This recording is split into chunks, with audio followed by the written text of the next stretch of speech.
Hey guys, I'm back again. I've not uploaded anything in a little while because I've been trying to figure out what kind of videos that I want to make. Now, yesterday was the greatest religious holiday of them all, and that's Record Store Day. And I'd spent a fuckload on records, and now I want to talk about. Now, next up, I've got the original film soundtrack for Blacula. Now, I believe this is a Record Store Day exclusive, which means you're not really going to find anything like this.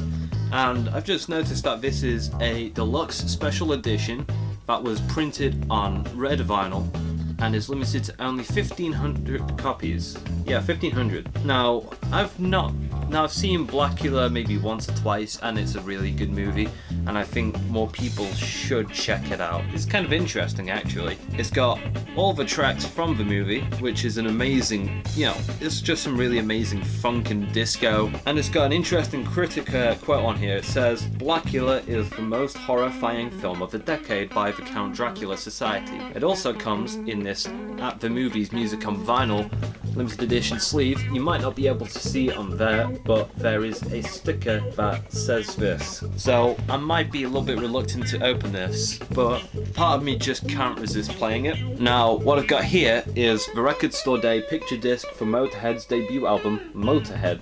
Now, a lot of people in the vinyl community are a little bit impartial towards picture discs because typically the sound quality on them is, it is worse than other vinyl, but it's not that bad either. I think people need to remember that when vinyl is being pressed, it actually starts off as clear, and then they apply other colours like green, black, and other things onto it. So, to some extent, I feel as if picture discs are just a further extension of that. So here's the picture disc on side A, then you've got side B with the track listing. Now, I don't think this is a limited edition release, it's just a special one they did for Record Store Day, so I don't think I'd feel so bad about opening that one. Next up, we got Fox on the Run by Sweet. Now, when I first saw the Guardians of the Galaxy Volume 2 trailer, I'd listened to the song and I thought it was quite interesting. So I put this on another one of my playlists, and I've listened to it enough times now, and I feel as if it's a really catchy, upbeat song that not only suits the tone of the Guardians of the Galaxy movies, but in its own right, I think it's a good song. I think the Sweet are a pretty interesting band. I'm not sure what kind of rock I can call them. They're not glam, they're not space rock.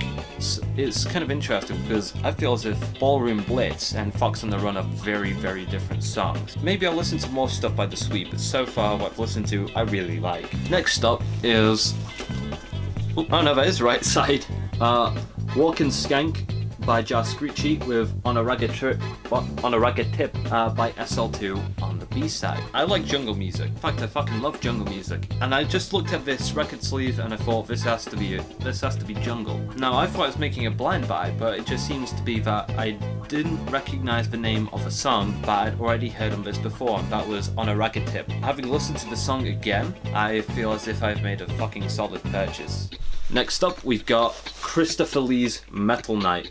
Now, not many people know that Christopher Lee used to make metal music back in his day when he was still alive. He actually has a couple of Christmas EPs out, and I've listened to them. And interestingly enough, I've not listened to his sort of main stuff, which is, his non-Christmas stuff. And I believe most of the songs on here are original songs by Christopher Lee. He might have written them himself.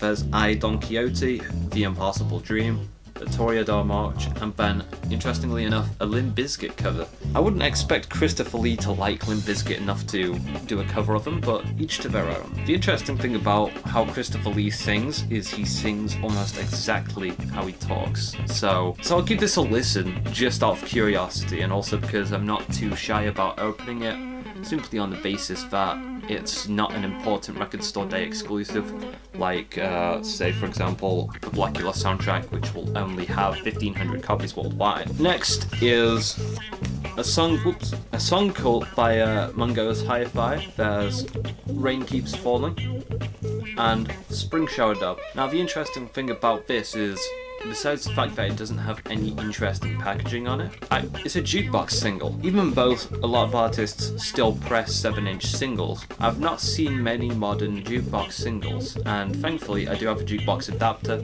so I can play that. And I feel to some extent as if jukebox singles maybe sound a little bit better than normal 7 inches, but even if you don't think so, I feel as if jukebox singles are just an interesting find anyway. At some point in time, they were in an old-fashioned jukebox that you would find in a bar. Lastly, and not leastly, is Trapped Under Ice's Big Kiss Goodnight. This hasn't been pressed in Europe to my knowledge, and I think this is a US pressing. This was advertised as part of my record store day lineup, and this was apparently meant to be a record store day release, although when I go onto the Reaper Records website, they don't actually have any information about record store day releases.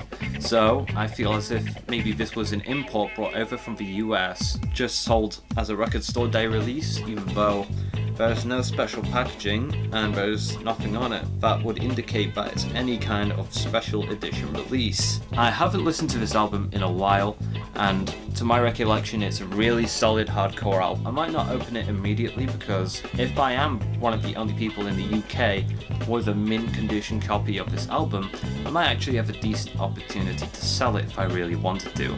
I probably won't because part of me does want to listen to this album again, but I don't feel as if I would spin it that many times to justify just opening it until I find out how much it's worth and whether or not it could be sold for anything higher than it's currently going for. Okay guys, so thanks for watching. What did you pick up on Record Store Day? Let me know down below, and I'll see you guys next time. Bye.